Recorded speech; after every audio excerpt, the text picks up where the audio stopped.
In the heart of America's Adirondack wilderness, where dense forests meet star-studded skies, lies a tale that challenges the very essence of captivity. This is the gripping account of Richard Matt and David Sweat, two inmates who orchestrated a daring prison escape. But this isn't just any prison escape. This is the tale of Clinton Correctional Facility's great breakout, a feat that had all but seemed impossible. It's important to point out that this isn't a story about whether or not Matt and Sweat deserved their freedom or leniency.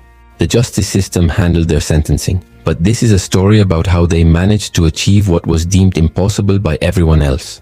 On June 6, 2015, the town of Dannemora, New York, slumbered under a quiet blanket of night. Home to the towering fortress-like Clinton Correctional Facility, the village had long grown used to the imposing gray walls and the men it housed within them. For over 150 years, the prison had stood as a symbol of absolute containment, the end of the road for the most determined offenders.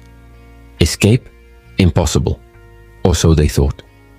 But at exactly 5:30 a.m., when guards went to wake up inmate Leo A8A5820 and inmate Leo AA5633, they were greeted not by sleepy eyes behind iron bars, but by empty beds filled with decoys fashioned from sweatshirts and pillows, a hole in the back wall, a tunnel where none should exist, a breakout so elaborate it seemed like fiction. What followed was a 23-day manhunt that swept across the Northeast, involved over 1,500 law enforcement officers, and left the entire country stunned. This is the true story of the Clinton prison escape, the inside job that no one saw coming, the cunning deception, the psychological games, and a shocking finale that no one could have predicted. Matt and Sweat's escape plan relied on one crucial element, the element of surprise. They had chosen the night of June, not just because it was relatively close to a full moon, providing better visibility for their digging, but also because June was the night of the annual prison potluck dinner. All the kitchen staff was busy preparing food for the event, meaning there would be fewer guards keeping watch. As the date drew closer, their anxiety grew, but so did their confidence in the plan they'd crafted. They had chosen the honor block, a section of the prison reserved for inmates deemed to be well-behaved and less likely to cause trouble. Their cells were slightly larger and allowed for a few more privileges. But this privilege turned out to be their downfall. Cameras didn't cover every corner. There were blind spots. Steam pipes protruded from the walls, ideal for clinging onto while shimmying through narrow shafts. And most crucially, there was access to the laundry room. One of the laundry machines was old, with a solid steel door and a faulty lock, which happened to be located right next to Matt's cell. The planning phase lasted for months, marked by the steady progress of their digging. Once the hole was complete, a new challenge awaited them, getting through the steel wall separating them from freedom. This is where Joyce Mitchell played a pivotal role. Under the guise of simply being friendly with the inmates, Mitchell had been smuggling in tools that proved instrumental to the escape. Using makeshift lamps fashioned from pens and light bulbs, they chipped away at the wall bit by bit. The rhythmic tap, tap, tap of their hammers echoed through the night, a haunting soundtrack to their desperation. Sweat would later recall how the sound of the falling chips provided a strange sense of satisfaction, a tangible measure of their progress towards freedom. Days turned into weeks, weeks into months. They chipped, they dusted, they hoped. As the summer sun began to dip towards the horizon, casting long shadows across the prison yard, they knew they were nearing the end of their tunnel. It was a race against time. They needed to finish before winter set in, making the construction impossible due to the freezing temperatures. With a surge of adrenaline and a silent prayer, they broke through. They found themselves in the dimly lit laundry room, the stench of stale detergent filling their nostrils. From here, it was a short crawl to the wall, a breach made possible by Mitchell's smuggled hacksaw blades. They cut through the wall's protective barrier, leaving behind the only clue of their passage, a faint trail of dust. Meanwhile, the prison's searchlights were focused elsewhere, their beams sweeping across the yard, missing the tiny hole in the wall by mere inches. They were invisible to the watchful eyes scanning the perimeter, unseen by the guards diligently making their rounds. With the prison behind them and the dense Adirondack forest ahead, Matt and Sweat melted into the shadows. They moved like phantoms, their faces obscured by the darkness, their footsteps muffled by the thick undergrowth. Their escape had been audacious, almost unbelievable. As dawn broke, the reality of their situation sank in. They were free, but their freedom was precarious. Behind them was a prison with enhanced security measures, Ahead lay a vast, unforgiving wilderness. They needed a plan, and fast.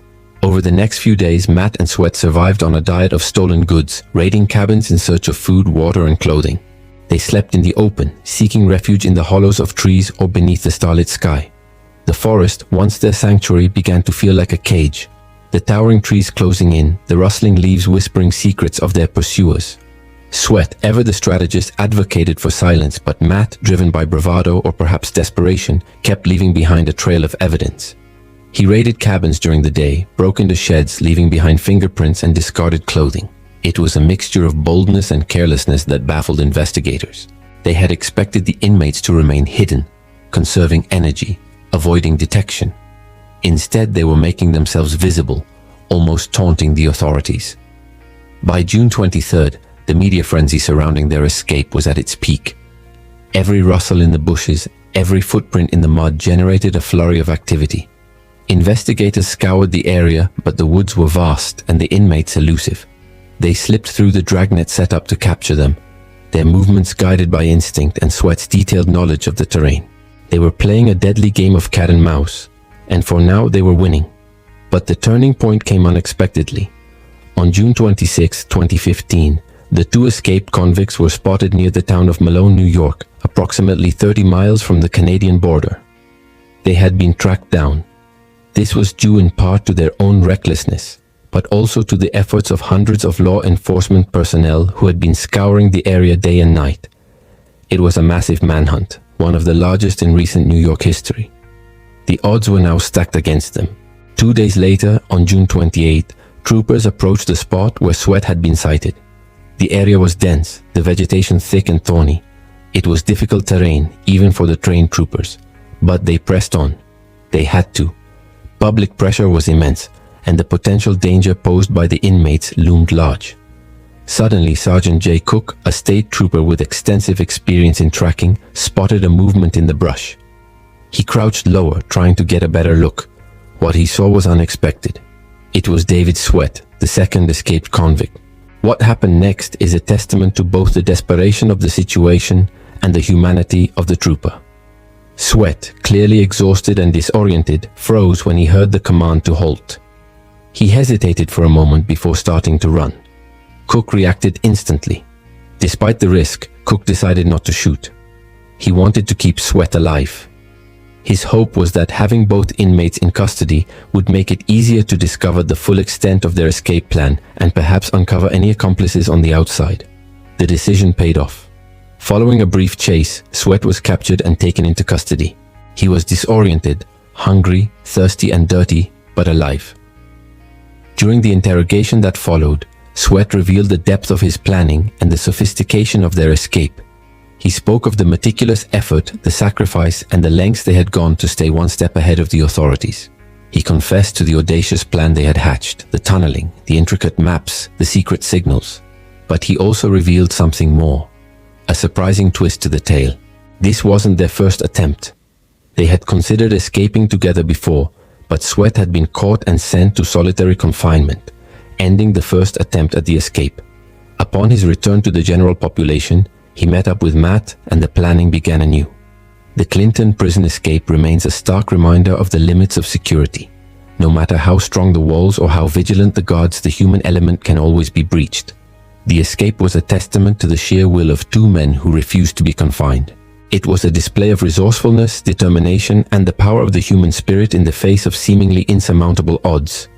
After his capture, Sweat was returned to prison and his sentence remained unchanged. He was given the classification of escape artist, ensuring that his future accommodations would be less comfortable. Matt, unfortunately, didn't live to see the repercussions of their daring adventure. Just 3 days after their escape, he was shot and killed by U.S. Border Patrol agent Robert Hilliard during a routine patrol near the Canadian border. Matt's death brought a grim end to the dramatic escape, leaving behind more questions than answers. Why did he taunt the authorities? Why did he leave clues behind? Was he hoping to be recaptured, yearning for the structure of prison life? We might never know for sure. The legacy of the Clinton prison escape lives on. The escape led to a shakeup in the prison system, prompting a review of security protocols and staff conduct. A joint investigation by the State Commission of Corrections and the State Police resulted in the identification of several areas for improvement. Among the key findings was the need for better monitoring of inmates, particularly those deemed potentially dangerous. The case of Matt and Sweat highlighted the importance of ongoing vigilance and adaptation in maintaining security.